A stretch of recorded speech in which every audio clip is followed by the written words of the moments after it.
Welcome to Girls Love Diaries, because every heart has a story.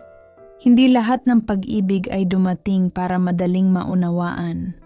Minsan dahan-dahan lang itong sumusulpot, nakatingin sa'yo sa katahimikan, nakikinig sa bawat kwento mo, at unti-unting natututo kung paano ka mahalin nang hindi mo napapansin. May mga titig na nagbubukas ng damdamin, may mga ngiti na naglalaman ng lihim, at may mga sandali na kahit tahimik, ramdam mo ang tibok ng pusong nagmamahal. Ito ang simula ng kwento ng dalawang puso na hindi pwedeng magsabi ng lahat, dalawang damdamin na dahan-dahang sumusulpot, dalawang pag-ibig na unti-unti nang nagiging totoo. Tahimik ang umaga sa kumbento. Si Sofia ay nakatayo sa tabi ng bintana, tinitingnan ang liwanag na sumisilip sa hardin. Hindi niya maipaliwanag, pero may kakaibang init sa dibdib niya, isang damdaming bago at hindi niya inaasahan. Hindi ko alam kung bakit, pero tuwing nakikita kita, para bang tumitigil ang mundo ko, bulong ni Sofia sa sarili. Ngumiti si Isabela, at sa simpleng nangiti niya, para bang may ilaw na pumapasok sa puso ni Sofia. Talaga? Ang sagot ni Isabela, may halong pag-aalinlangan at kuryosidad. Talaga, hindi ko rin alam kung paano ito nangyari. Sagot ni Sofia. Halinghing, halos hindi marinig. Tumigil si Isabela sandali, tiningnan siya sa mata, at may kakaibang damdamin na parang nag-uumpisa lang. Hindi ito basta pagkakaibigan, may bago. Tahimik ngunit ramdam. Dahan-dahang sumisilip sa puso nila. Parang may nararamdaman ako na hindi ko inaasahan. Bulong ni Isabela, halos sa sarili. Sa gitna ng katahimikan, pareho nilang naramdaman. May simula na hindi pa nila kayang pangalanan. Pero ramdam na ramdam ang pag-ibig ay unti-unti nang pumapasok sa puso nila. Si Sofia ay naglakad papunta sa hardin. Ang mga hakbang niya ay maingat, tila bawat galaw ay may dalang kaba. Nandyan si Isabela, nakatayo sa tabi ng isang bulaklak na unti-unting namumukadkad. Ang liwanag ng umaga ay bumabalot sa paligid nila, ngunit hindi iyon ang nagpapainit ng puso ni Sofia, si Isabela ang dahilan. Gusto kong ipakita sa iyo ang paborito kong bahagi ng hardin, wika ni Isabela. May nangiti sa labi. Talaga? Saan yun? Tanong ni Sofia, bahagyang nanginginig ang tinig. Lumapit si Isabela at inabot ang kamay niya. Halika, dito. Naglakad silang magkatabi, dahan-dahan. At bawat galaw ay parang may sinasabi ng hindi kinakailangan ng salita. Ang kanilang mga mata ay minsang nagtatagpo at sa bawat titig, may init na pumapasok sa dibdib ni Sofia. Parang tuwing kasama kita, ang simple lang ng mundo ay nagiging espesyal, bulong ni Sofia, halos sa sarili. Ngumiti si Isabela, medyo pamumula ang pisngi. Ako rin, hindi ko alam kung bakit ganito ang pakiramdam ko sa'yo. Tumigil sila sa tabi ng isang bulaklak na puno ng liwanag at sandaling tumahimik. Ngunit ang katahimikan ay hindi nakakakaba, punong-puno ito ng damdamin, ng pangako, at ng bagong simula. Parang simula pa lang, pero hindi ko na kayang itago, wika ni Sofia. Dahan-dahan lumalapit. Si Isabela ay lumapit rin, at sandaling nagtagpo ang kanilang mga kamay, magaan at maingat. Ang init ng palad ni Isabela ay dumaloy sa puso ni Sofia, at sa unang pagkakataon, pareho nilang naramdaman. Ang damdamin ay mas malalim kaysa pagkakaibigan at unti-unti nang lumalakas. Tahimik ang hardin sa hapon. Ang araw ay bumababa. Ang liwanag ay malambot at gininto ang pumapaloob sa bawat sulok ng halaman. Si Sofia at Isabela ay naglalakad sa gilid ng mga rosas. Magkatabi ngunit may kaunting distansya pa rin. Ang ganda ng kulay ng mga dahon ngayon, bulong ni Sofia. Sinusubukan ng kanyang boses na maging casual. Parang nagiging mas maliwanag kapag nandito ka, sagot ni Isabela. Bahagyang napangiti at sandaling tumigil para tingnan ang mata ni Sofia. Napatingin si Sofia sa mata ni Isabela. Sa unang pagkakataon naisip niya, hindi lang ito pagkakaibigan. May init sa titig na yon. Isang damdamin na hindi niya kayang itanggi. Hindi ko alam kung tama ito. Pero gusto kong maramdaman pa rin. Bulong ni Sofia. Bahagyang nanginginig. Lumapit si Isabela. Dahan-dahang hinawakan ng kamay niya. Ang mga daliri nila'y nagtagpo, magaan, halos walang pakialam sa paligid. Walang mali sa nararamdaman mo. O sa nararamdaman ko. Wika ni Isabela. May halong kaba at lambing. Sandaling tumigil sila, pinaparamdam ang init ng palad. Bawat galaw ay puno ng damdamin. Para bang ang mundo ay tumigil at sila lang ang naroroon. Parang simula pa lang pero hindi ko na kayang itago. Bulong ni Sofia. Tumingin sa mata ni Isabela ng diretsyo.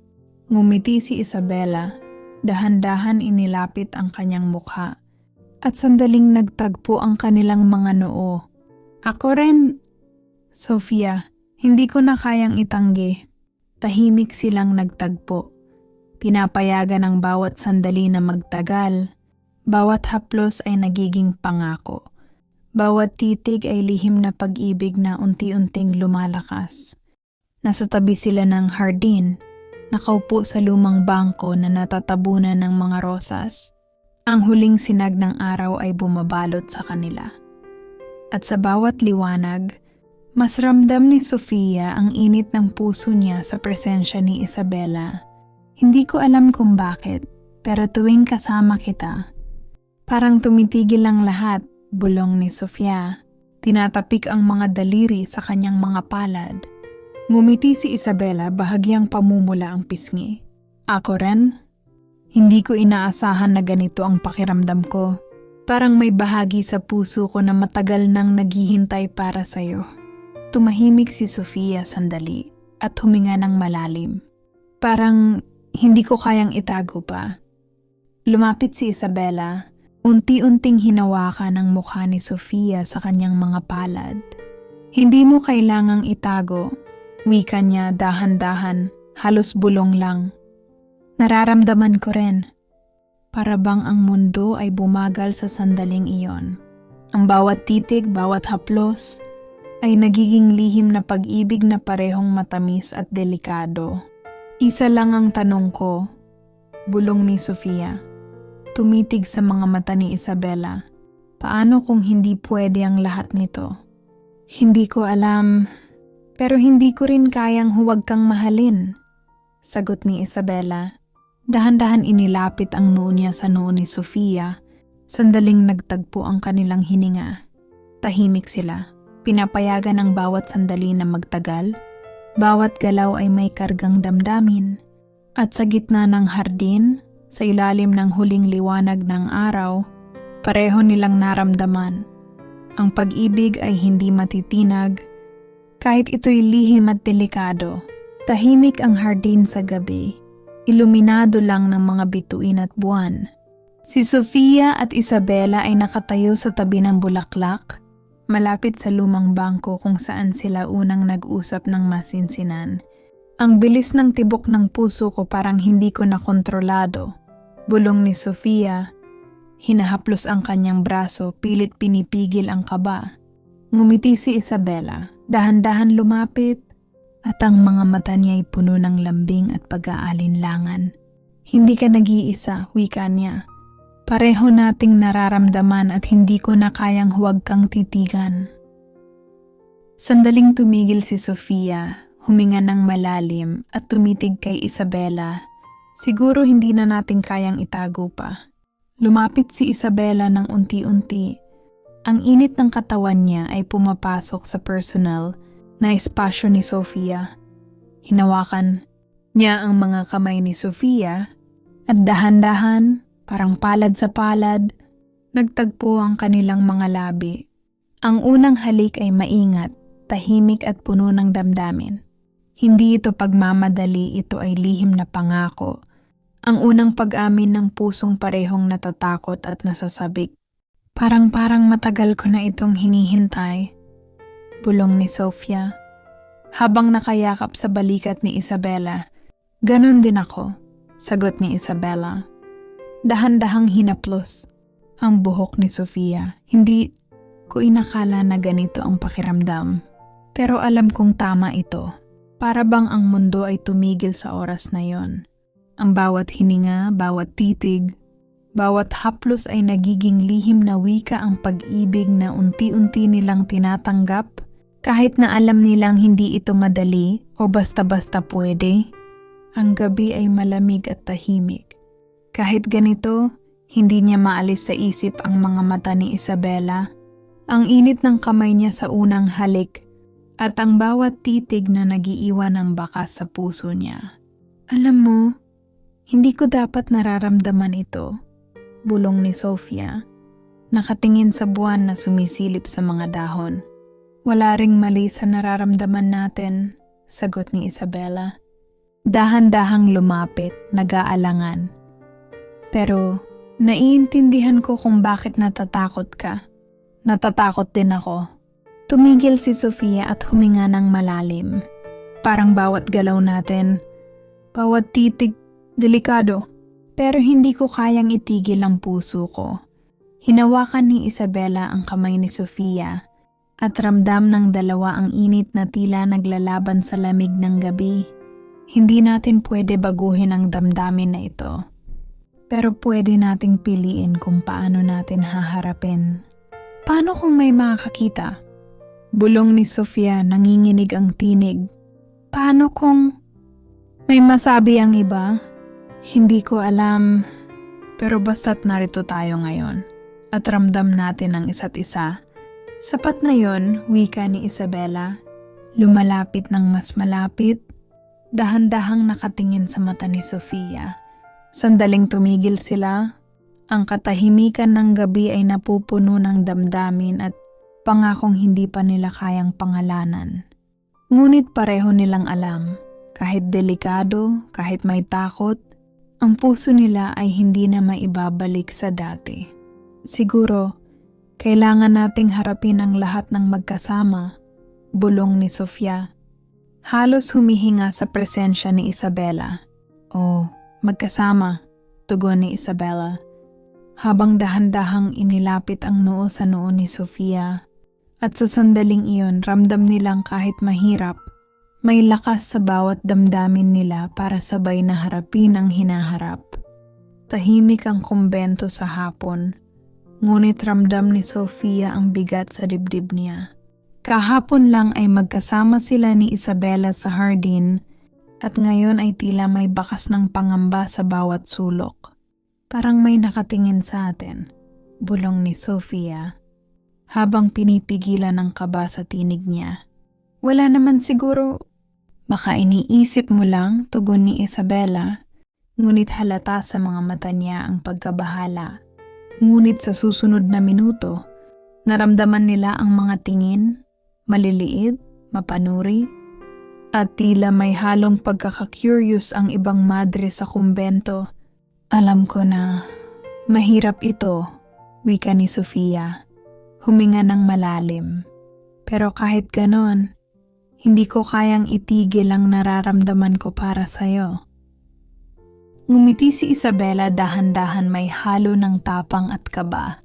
Hindi ko rin. Kahit delikado, kahit may panganib, ikaw ang gusto kong kasama sa bawat sandali. Tumayo si Sofia at hinawakan ang kamay ni Isabela ng mas mahigpit. Kahit na may nakatingin, kahit na may mga bulong sa likod natin. Basta't magkasama tayo, sapat na yun. Magkasama tayo, wika ni Isabela. At sa sandaling iyon, parang napawi ang lahat ng takot. Kahit may panganib, kahit may banta ng paghuhusga, ramdam nilang dalawa na ang damdamin. Nila ay mas malakas kaysa alinman sa takot o mata ng iba. Sandaling nagtagpo ang kanilang mga mata, and sa katahimikan ng kumbento, alam nilang nagsisimula ang unang pagsubok, ngunit sabay nilang haharapin, kahit delikado, kahit mahirap.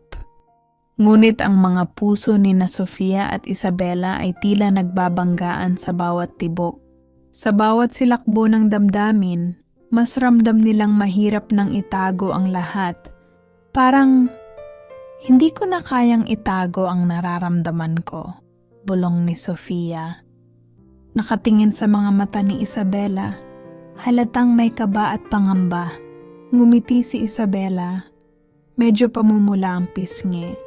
Alam ko, pareho tayo. At kahit delikado, kahit may panganib, hindi ko rin kayang itigil ang puso ko para sa'yo. Sofia ay huminga ng malalim at dahan-dahang inilapit ang ulo niya sa balikat ni Isabela. Parang bawat sandali na kasama kita, mas tumitibok ang puso ko. Mas gusto ko na ikaw lang. Lumapit si Isabela ng dahan-dahan. Hinaplos ang buhok ni Sofia at sa bawat haplos ay ramdam nila ang init na hindi pwede ipaliwanag. Ako rin, Sofia. At kahit may banta, kahit may mga matang nakamasid, ikaw ang gusto kong mahalin. Sandaling tumahimik sila, pinaparamdam ang bawat tibok ng puso, bawat haplos, bawat titig, para bang ang mundo ay naglaho. At ang tanging realidad ay ang damdaming unti-unti nang hindi na nila mapipigilan. Siguro, hindi na natin pwedeng itago pa, bulong ni Sofia, halinhinan ng kaba at lambing. Oh, hindi na, tugon ni Isabela. Dahan-dahang humawak sa kamay niya at hinila papalapit. At kahit delikado, kahit may panganib, pareho nating haharapin ito. Sa gitna ng tahimik na hardin, sa ilalim ng liwanag ng buwan, ramdam nila na ang damdamin ay hindi na pwedeng itago. Isang lihim na pag-ibig na mas malakas kaysa alinman sa takot o pagbabawal. Ang mga rosas ay namumukadkad sa ginintuang liwanag ng araw. Si Sofia at Isabela ay magkatabi, hawak-hawak ang palad, ramdam pa rin ang init ng bawat tibok ng puso nila. Hindi ko na kayang itago ang nararamdaman ko, bulong ni Sofia, tumitig sa mga mata ni Isabela na puno ng lambing at tapang. Alam ko, at hindi rin kita kayang talikuran, sagot ni Isabela, halinghing habang inilalapit ang noo sa noo ni Sofia. Hindi natin pwede palayain ang damdaming ito kahit matagal nating itinatago. Sandaling tumigil sila, nagtagpo ang titig, at sa katahimikan ng hardin, ramdam nila ang bawat pangako na hindi na kailangan ng salita. Siguro, kahit delikado, kahit may mga matang nakamasid, ang puso natin ay narito lang para sa isa't isa, bulong ni Sofia. Oo, dito tayo at dito lang tayo magtatagumpay, sagot ni Isabela. Dahan-dahang hinaplos ang pisngi ni Sofia. Walang makakapigil sa atin, basta't magkasama tayo. Hindi naglaon, dahan-dahang nagtagpo ang kanilang mga labi. Ang unang halik sa araw na iyon ay puno ng tibok ng puso, lambing, at lahat ng damdaming pinigil noon. Para bang ang buong mundo ay nawala, at tanging sila lang ang naroroon. Matapos ang ilang sandali, naghiwalay sila ng mahinahon, ngunit ramdam pa rin ang init at tibok ng bawat isa. Alam mo, hindi ko inakala na darating tayo sa puntong ito, bulong ni Sofia. May halong tuwa at ginhawa. Hindi ko rin, pero ang mahalaga, nandito tayo ngayon. At nandito tayo para sa isa't isa, sagot ni Isabela. Ngumiti at hinawakan ang kamay ni Sofia ng mahigpit. Sa huling liwanag ng araw, sa gitna ng hardin, ramdam nila, ang pag-ibig nila ay matatag, lihim man o lantad, delikado man o hindi, ito ay tunay, at hindi na kayang baliwalain. Hindi lahat ng pag-ibig ay kailangang ipaglaban ng maingay. May mga pag-ibig na nananatili, tahimik, totoo at malalim. May mga damdaming hindi kailangang isigaw dahil sapat na ang alaala ng mga sandaling pinili ninyong magmahal, kahit mahirap, kahit huli na. At kung sakaling maghiwalay man ang mga landas, hindi ibig sabihin noon ay natalo ang pag-ibig dahil minsan, ang pagmamahal ay hindi nasusukat sa pananatili, kundi sa kung gaano nito binago ang puso mo.